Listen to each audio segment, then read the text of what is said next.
Saudações a vocês que acompanham este canal, sejam bem-vindos ao PLME número 25.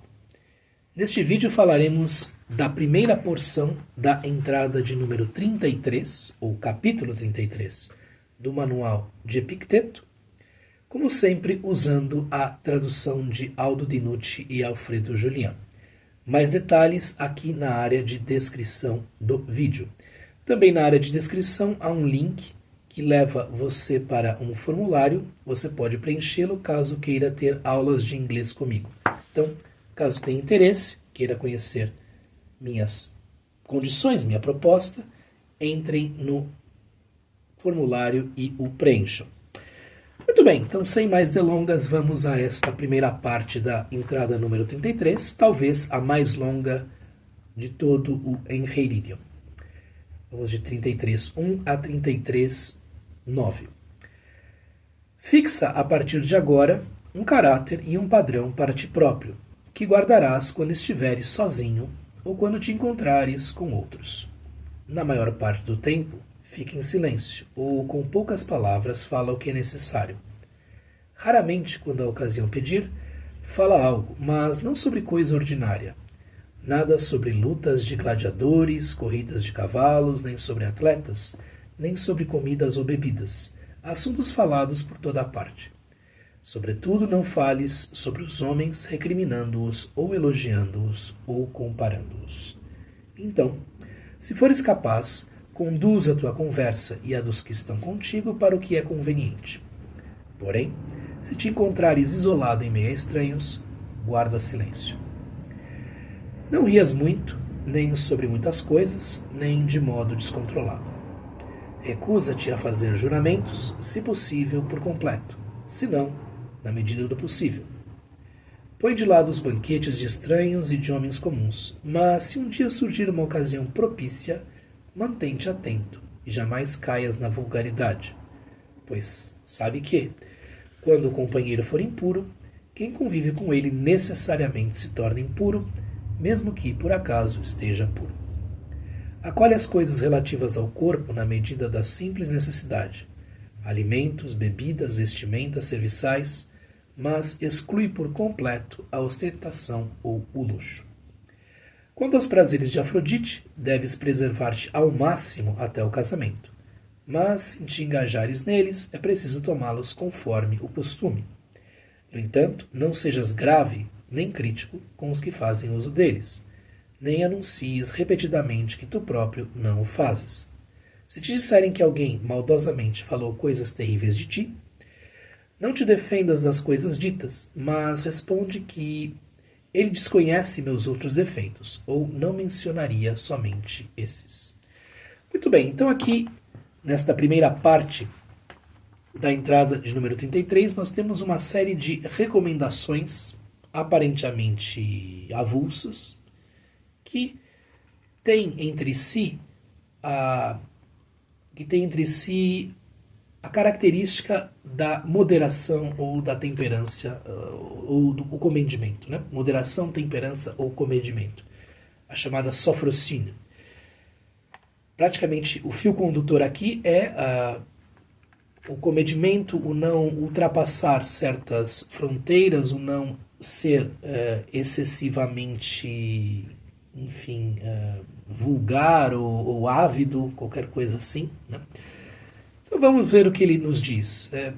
Os comentários aqui não serão tão abundantes, porque tudo é bastante claro, né? Bastante nítido. Fixa a partir de agora um caráter e um padrão para ti próprio, que guardarás quando estiveres sozinho ou quando te encontrares com outros. Então, estes padrões ou este caráter que você fixará para si mesmo, que esta escolha que você fará de si para si, deverá ser algo válido quando você estiver na companhia de outrem ou quando estiver sozinha. Okay? Então, não deve haver uma diferença entre a maneira como você age diante dos outros e a maneira como você age sozinho. Já muitos disseram que ética é a maneira ou o conjunto de coisas que você faz quando ninguém está olhando. Então, A ideia é que você seja fundamentalmente a mesma pessoa quando os outros o estejam observando ou quando ninguém o esteja olhando.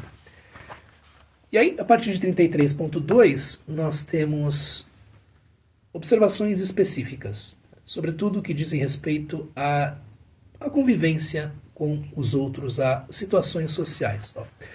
Na maior parte do tempo, fique em silêncio ou com poucas palavras fala o que é necessário. Diga apenas o que basta, que seja conveniente em determinada situação. Então, guardar o silêncio seria algo necessário.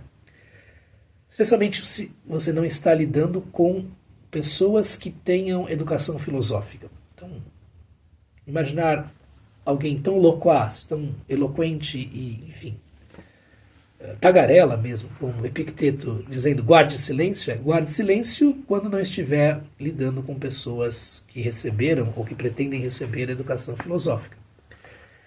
Raramente, quando é ocasião pedir, fala algo, mas não sobre coisa ordinária. Então, se for necessário dizer alguma coisa, que não seja aquilo que é o assunto de todos. Então, nada sobre lutas de gladiadores, corridas de cavalos, nem sobre atletas, nem sobre comidas ou bebidas.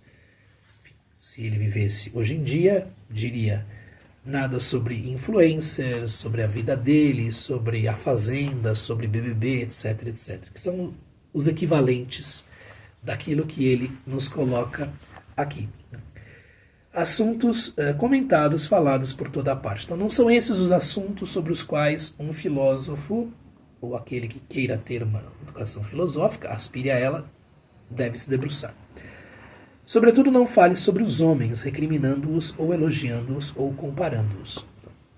Não julgue o caráter alheio, nem de maneira positiva, nem de maneira negativa, nem em chave de comparação. Porque nós não temos acesso à substância interior, digamos assim, das pessoas. Então nós não sabemos exatamente por que elas agem daquela maneira e não de outra.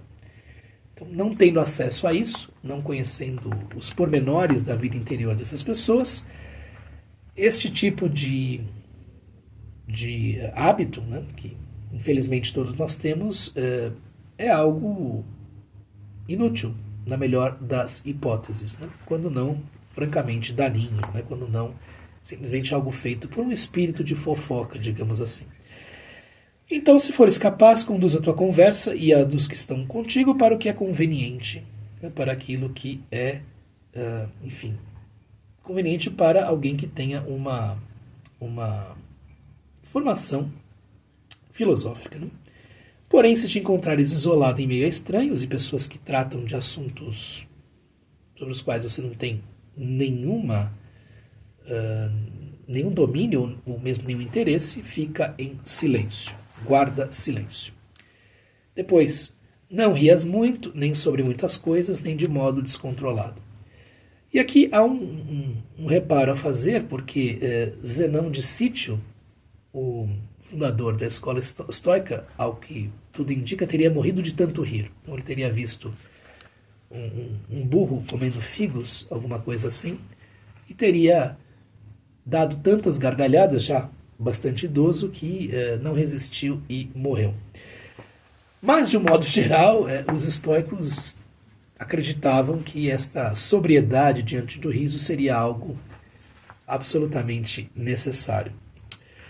Mas, algo a seguir, recusa-te a fazer juramentos, se possível, por completo. Se não, na medida do possível, eu creio que isso tem a ver com o fato de que, quando você jura, você considera a sua situação naquele momento X e não tem muito como saber o que virá adiante. Então, a possibilidade de que você venha a quebrar esse juramento é bastante plausível.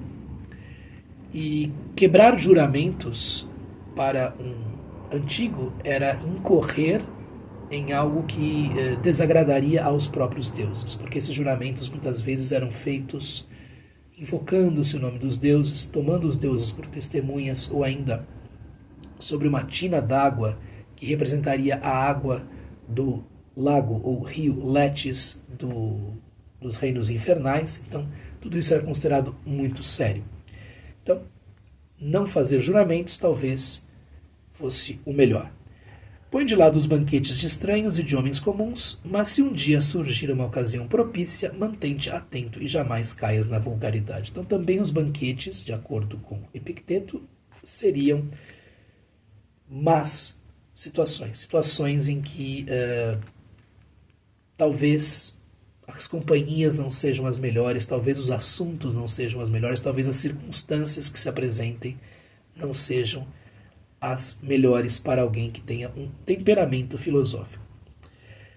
Caso você seja convidado para um banquete mais, são, tente não cair, jamais caia na vulgaridade. Pois fica sabendo que, quando o companheiro for impuro, quem convive com ele necessariamente se torna impuro. Então, em um banquete você não escolhe muito bem as pessoas que estão a seu lado, e se essas pessoas não forem as melhores ou não tiverem os melhores pendores, digamos assim, você vai resvalar para, um caminho ruim, para comportamentos ruins. Mesmo que por acaso esteja puro. Muito bem. Mais um conselho aqui de manter-se a moderação, a temperança, a sofrocínio, acolhe as coisas relativas ao corpo na medida da simples necessidade. Então, alimentos, bebidas, vestimenta, serviçais, mas exclui por completo a ostentação ou o luxo. Então, coma o necessário, beba o necessário, vista-se de maneira digna, porém sem nenhum tipo de ostentação. Tenha serviçais, ele está falando aqui de escravos, né? Se isto for necessário, ou dentro de um certo limite, né? Mas não caia na tentação de querer ser mais que os outros por meio daquilo que está em sua mesa ou está à sua volta. Então, isto aqui, para os dias de hoje, é intragável. 33.8. Quanto aos prazeres de Afrodite, os prazeres do amor, carnais, deves preservar-te ao máximo até o casamento. Veja, ele não está impedindo que algo aconteça, né? É o ideal. Mas, se te engajares neles, é preciso tomá-los conforme o costume. Então, dentro de certa razoabilidade ou dentro de certa decência comuns. No entanto, não sejas grave nem crítico com os que fazem uso deles. Então, mas não recrimine quem, por acaso, se interesse mais por isso do que você. Não recrimine aqueles que possam cair, né, nessas ciladas. Nem anuncies repetidamente que tu próprio não o fazes, e nem anuncie de maneira aparatosa, orgulhosa, olha, eu não faço isso, eu não vou por este caminho, eu resisto a isto, etc, porque é algo não conveniente, né? E muitas vezes aqueles que fazem isso, quando acabam caindo numa situação que não esperavam, não conseguem se explicar. E por fim, talvez o melhor conselho deste ponto: se te disserem que alguém maldosamente, de maneira maliciosa, se te disserem que alguém maldosamente, kakos legei, dizendo de maneira maldosa, disse coisas terríveis de ti, falou coisas terríveis de ti, não te defendas das coisas ditas, mas responde: ele desconhece meus outros defeitos, ou não mencionaria somente esses. Eu acho esta saída excepcional. Evidentemente, ela exige um sangue frio incrível, né? Uma presença de espírito sensacional, um controle sobre si próprio raros. Tudo isso muito, muito incomum. Mas ao ouvir que alguém diz que você tem determinados defeitos, em vez de se irritar com isso, se chatear com isso, dizer, bom, esta pessoa está dizendo isso porque ela só conhece estes defeitos. Se ela conhecesse todos os outros, ela acrescentaria muitos outros itens às suas recriminações. Eu acho uma maneira sensacional de se sair desta saia justa, que é quando nos trazem estas enfim, informações, muitas vezes não solicitadas, de críticas a nosso respeito, né? É algo muito difícil, porque em geral nós aderimos à nossa personalidade social de maneira acrítica, nós acreditamos, né, que nós somos nossa própria reputação, que nós somos aquilo que os outros dizem que somos, ou que não somos, e ter esta distância, esse distanciamento frente ao que os outros opinam, é algo bastante raro e bastante difícil. Então esta foi a primeira parte do capítulo 33. Se você gostou do vídeo, dê um like, compartilhe, inscreva-se no canal, ajude o algoritmo do YouTube a distribuir este conteúdo para mais pessoas. E caso tenha interesse em fazer curso de inglês comigo, ter aulas de inglês comigo, link para o formulário aqui na descrição. Um abraço, nos vemos no próximo vídeo. Tchau, tchau.